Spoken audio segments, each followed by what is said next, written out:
actually very active. Like our official country of the Niger Delta of the Federal Republic of Nigeria. He went to several schools, major academic services of Government College to Delhi.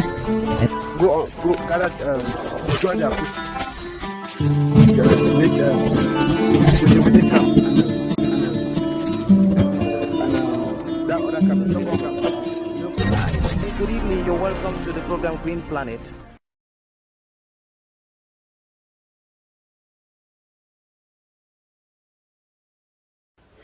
Apart from agricultural activities, research, and communication for sustainable development, the African Center for Community and Development is also involved in agroforestry, forestry, and ecotourism activities under her Green Cradle project aimed at conserving biodiversity, improving capacities in agroforestry, analog forestry, and conservation agriculture, as well as improving ecotourism and research on tropical biodiversity and food production in Cameroon and sub-Saharan Africa.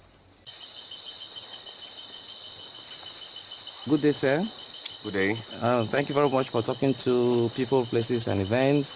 You are now consulting at the Green Cradle project with the African Center for Community and Development. What is your impression about the biodiversity here, which is going to be maintained, and the greater project? It is very wonderful, considering that we have in this Rio de Rey basin virtually a replica of the forest as it was before human intervention. So the fact that we're going to try to maintain a part of this forest in its natural state will serve as one of those catalysts to ensure that people also understand that we need to preserve this.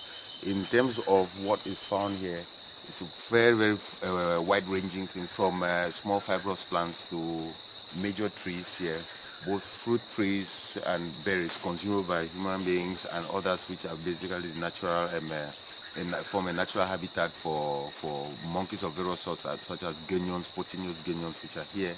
And down there we also have, in terms of ruminants and rodents, there are a whole wide range of them here. And of course, the pollinating aspect of bees and various other insects which you find here, there is an absolutely unimaginable range.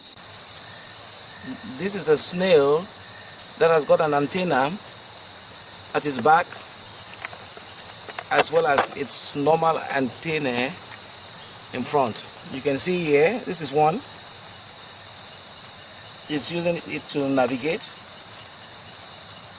And these are other ones in front. This is found in the Green Cradle.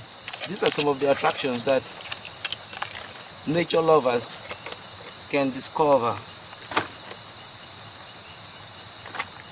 This snail is a rare species to science and not very common. It might be a discovery here. And this snail, when touched, it gets into its shell and it's now trying to come out again. Slightly different from other snails, as you can see. Then, of course, it balances itself to move on.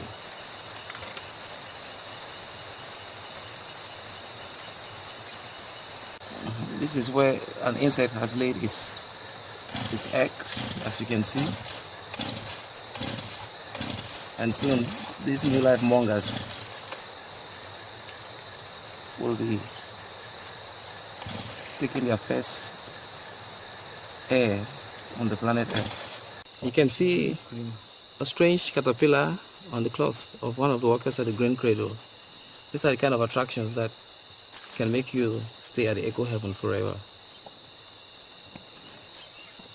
But I must tell you, we don't know whether it's poisonous or not. And this is stanchot that grows in the wild, and we are trying to maintain it here at the project, the Green Cradle project. It is a very wonderful spice that is used in the preparation of soup for fish and all that. We are domesticating some presently at the African Center of Community and Development to replenish that which is growing in the wild as well. And what do we do with tanchot? Avec ce qu'on appelle tanchot, qui est la nourriture principale de l'homme de la manne dans la soupe. Vraiment, c'est très heureux parce que je suis en train de les voir, qu'on est en train de les maintenir pour que les Camerounais et toute l'Afrique qui ne manquent pas ce qu'on appelle tanchot parce que c'est très difficile de le conserver. Now, we have a lot of bird life here, and I think from what you just said, do you encourage that this place is taken as a serious hub for ecotourism? It is. It should be. It goes without saying. Again, the natural formation of this patch of forest lies on a base of volcanic rock, and it cuts off a huge basalt cuts off, having a drop of 25 meters to 30 meters on one side, which forms a riverbed going through. So you now have a great movement from the water base right up to the lower reaches of the Mount Cameroon mountain, because this is where we find ourselves.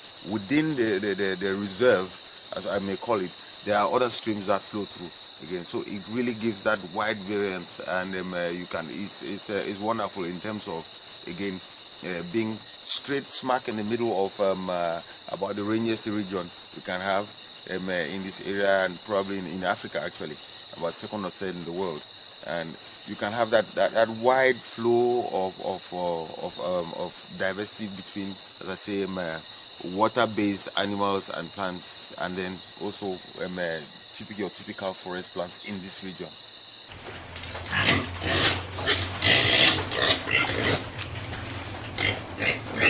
So we are in the pig farm of the African Center for Community and Development.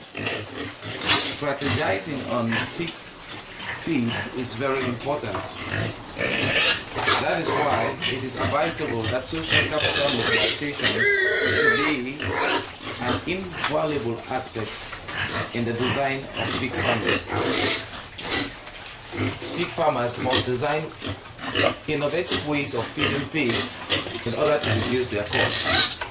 One such way we've identified at the African Center for Community and Development is to feed pigs with perishable fruits or fruits that cannot be sold in the market, like cocoa. This entails that we create synergies between cocoa sellers, or to create links between cocoa sellers in order that we can benefit from the fruits that they normally throw away because of the fact that they have very poor post-harvest technologies. In this case, we have been able to identify some fresh food dealers that we acquire food from in order that we can supplement the diet of pigs at the African Center for Community and Development. For pig farming to be successful, it has to be based on cost-saving advantages to the pig farmer. And it is our opinion that much more knowledge systems on this should be vulgarized in developing countries in order to empower communities into pig farming.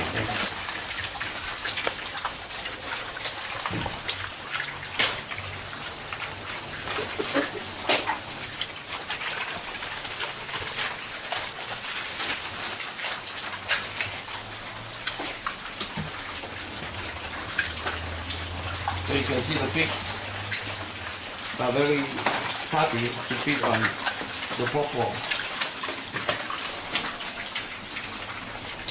As you know, it is sweet and juicy, and that which is about to get rotten is a little more juicy. And we will probably have some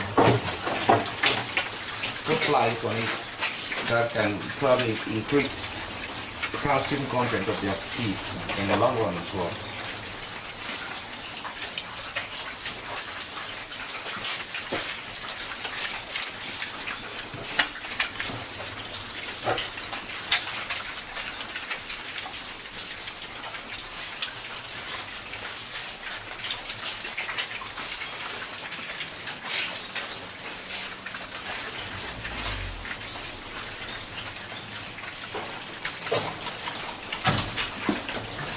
time, you go and collect fruits from women who deal in fresh fruits, and they are very happy to help in our industry here at the African Center for Community and Development. Why do you think that big farmers should acquire fruits that are about to get bad from these women? Well, thank you. You know, as pig farming is concerned, we have to strategize the means of feeding in order to see how we can reduce the cost of feeding, since the feed that we buy that has been made by maize and such are expensive. We need to look alternative means in order to feed our pigs. So we contact the food sellers that are selling alongside the road so that they can help us with the waste fruit that are rotten, fruit that are not that they don't use again, not only pawpaw but fruit like banana, pineapple, watermelon, pear. The only fruit that the pig does not eat is orange and things like grapes. So at times they are also very happy to help us to see how we can increase on our pig farming. That is very important, in a way, taking their wasted fruits or their fruit that are about to get rotten is a way of waste management. Because many of these women simply dump their rotten fruits along the road, hence increasing the cost of the local council in terms of cleaning. So in a way, we are trying to reduce dirtiness in the cities and to explore better means of empowering communities through pig farming and the management of waste from perishable foods.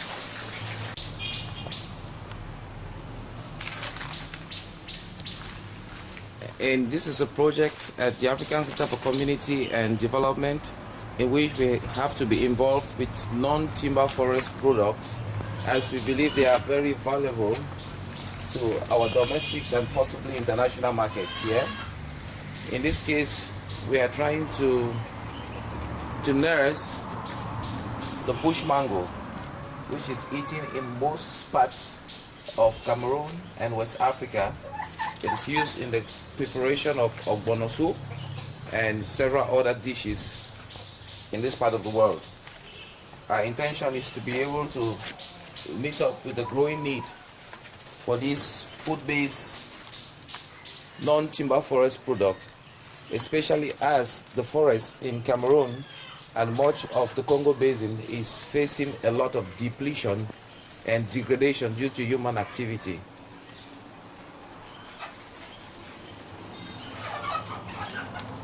We have taken these seeds from where they naturally grow from the Manyu division of Cameroon, and we shall be carrying out a project around the Mount Cameroon forest area where it can also grow and where it is also nearer ports as well as urban centers like Douala, Yaoundé, and possibly a very populated area like Nigeria just across the seas.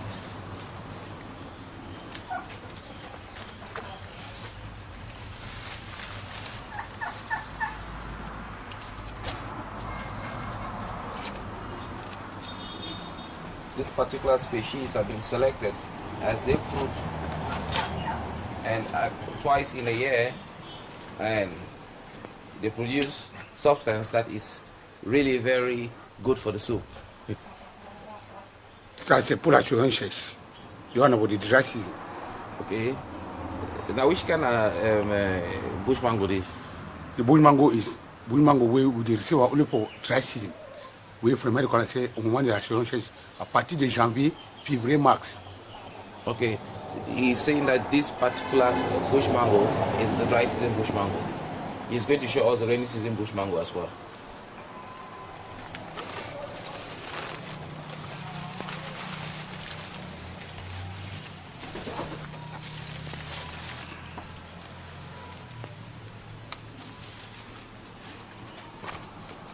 Ça, c'est pour la saison pluvieuse. On a au mois de mai, juin et juillet. This is for the rainy season, where it is harvested from May right up to July. Jusqu'en septembre. It can even get as well as to September as well.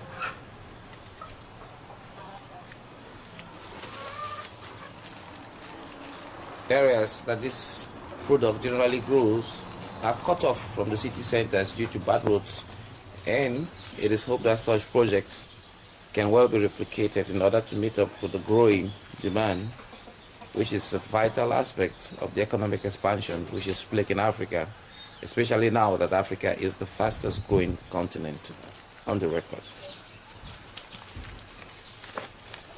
We needed to keep the plants moist to travel for as long as we did from Manue right up to this part of the country. And we have to plant now in order that they maintain their freshness and they can easily adapt to the new soils that we have arranged for them here. Our soils are rich, pregnant with pig dung and fowl dung, which is a good base for a successful nursery. Hence, we are sure that we will be able to transfer healthy plants into the project area that we have allocated for this intervention.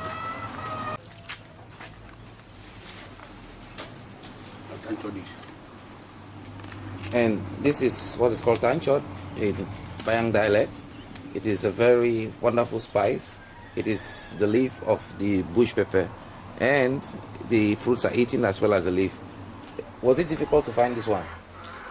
C'est très difficile pour le chercher parce qu'il se trouve que dans la forêt.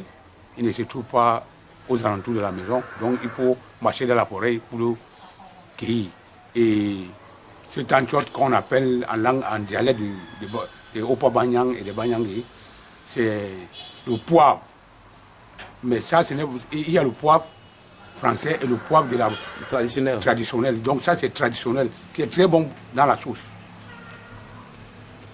So you see that we are trying to bring non-timber forest products at the doorsteps of people, where it is difficult to get them because they are located in the forest.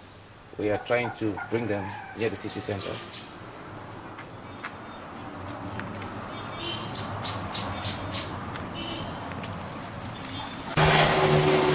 So now we will be planting the tanchot spice, and we have decided to use manure that we've been keeping at the African Center for Community and Development from pig and goat dung, as you can see. It's ample manure here, and therefore the plant is going to do very well here. It's also a non-timber forest product, which is a wonderful spice.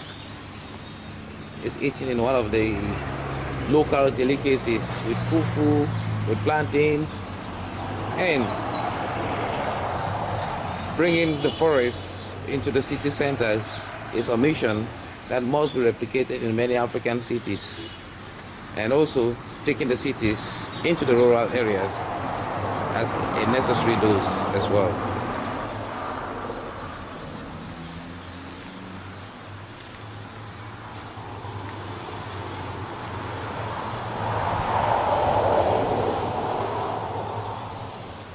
Once the plant starts creeping, it will find itself an opportunity to climb or to creep.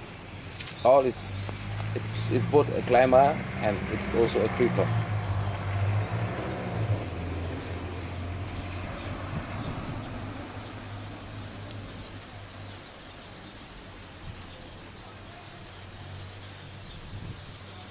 On fait quoi avec le tanchot?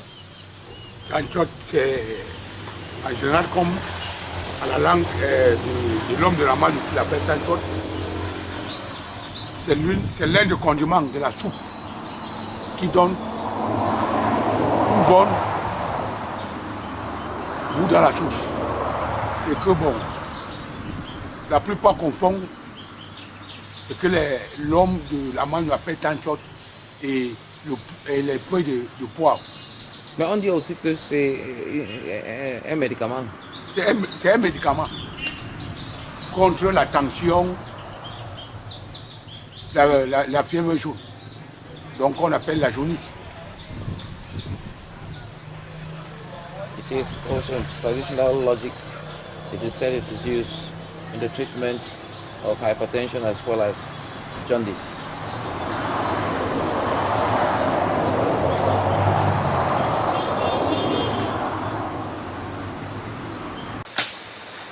So we are hoping that we are going to domesticate plants here, and we are also going to introduce Guinetum africanum into the wild in order that we can replenish those that have been extinct, to bring forth some animals here to produce biogas and other issues. And we hope that this project is going to be replicated in Central Africa, East Africa, and other parts of the developing world. Thanks for watching People, Places, and Events. And you just listen to a young girl who was saying that the Nigerian community here is totally very angry. Thank you very much for listening to our This was the Ivo country of the Niger Delta of the Federal Republic of Nigeria. He went to several schools, including your academic services of Government College to Delhi. And go gather, destroy their food. With the camp. That other camp, no compensate everybody. So generation sometimes. Today our focus is on the style of the class, a poet and writer, and we shall also be very interested in his point as more dancer. The sound that needs to be avoided. Lines are meaningful. It too much meaning and riches of humankind. Long after some of these earthly adventures and more, one can still find footprints of the dead lives on the pavements of our contemporary life. good evening, you're welcome to the program Green Planet.